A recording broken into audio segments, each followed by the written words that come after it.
Hey everyone, I hope you're doing well. Today I am going to be sitting down with you all and we're going to be setting up my journal for 2023. So for the last couple months, I believe October was when I first started this journal. I've been using this stalogy as my personal bullet journal and it's been going really well and I've really liked it, but as you can see, we have run out of pages, which means that it is time for a new journal. So that is what I have right here. I'm going to be setting this up for December, and I'm going to be using the same book. This is an A6 Stalogy Editor's Series notebook. It has 368 pages, and it has this really light grid, which I really like. And yeah, I'm going to be taking you through my setup.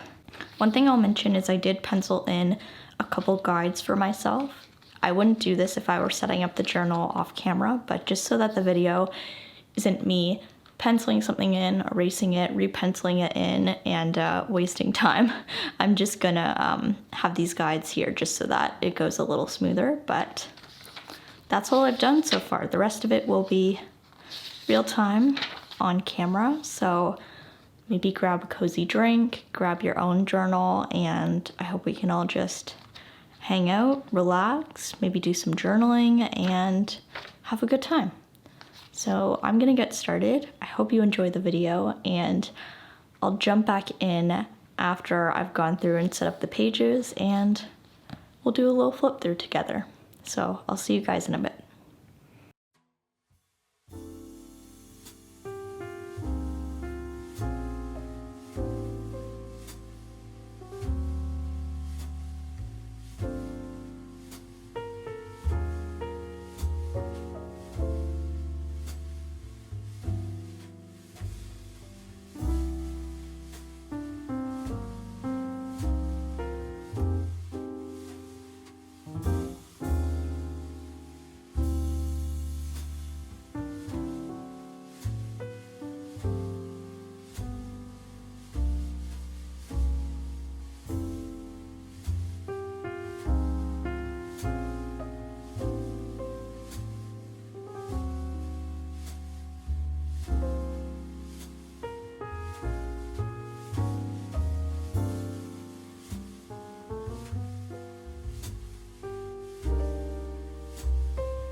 All right, so I just finished doing my setup. I realized when I referenced my plan that I put together that I forgot to do the year at a glance spread, but to be honest, I'm not too upset about it. I don't think that's like a deal ender spread for me, and this setup took just as long as I wanted it to, so I think I'm glad I didn't end up doing that. But now that I'm done setting up all my pages, I thought we would do a flip through. So I just moved my old journal out of my cover.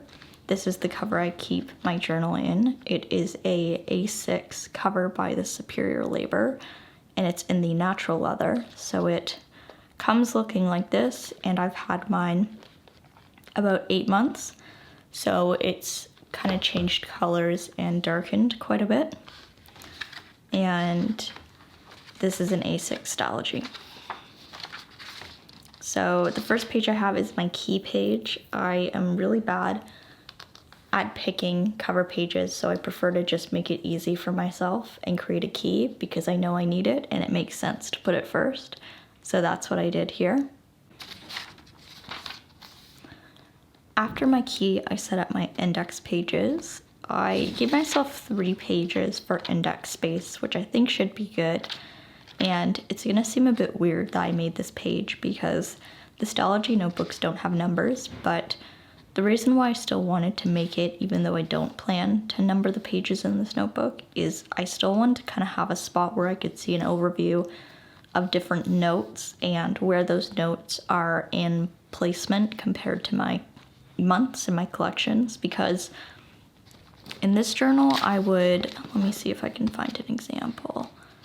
Yeah, so I would like make some notes that I don't think I would reference again, like a errand list, but then I would have other notes like a play log that I would be using and going back and working on multiple months at a time, because it's not going to take me a month to play all of Pokemon Violet. So something like this, knowing that it's in my November notes collection, would be helpful for when I'm flipping back and looking for it. And obviously page numbers would be ideal, but I just don't really want to go in and number every other page in my notebook. It's not something I really want to spend time on right now. So that is the plan at the moment for the index pages. After that, I set up my future log. I was actually supposed to set up my year to glance here. I was going to put some yearly calendars, but I forgot. So we just go straight into the future log. And you probably saw me pull this up. It wasn't centered, so I moved it. So it's a little bit crinkly, but I think it kind of adds to the moon effect and it's not too bad. And I don't really mind it, which is perfect. So what I did for my future log is I did the different moon phases and I kind of corresponded them to the different quarters of the year. So we start in January with the new moon because it's the new year. And then we go into our second quarter with the first quarter, which sounds a bit weird, our full moon, and then as the year's winding down, the last quarter.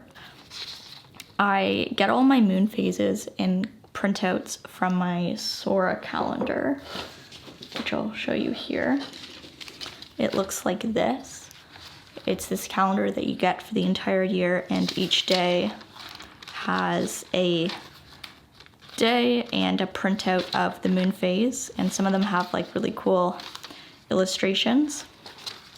And what I did in my last journal, I would cut out the cool illustrations that I liked, because not only do they look fun and it's a good way to actually use the printouts instead of just throwing them out, but also the cool illustrations come with this QR code here that I would cut out and paste in my journal so that when I'm flipping back, I can actually look at them, which is really cool, and scan these and get more information.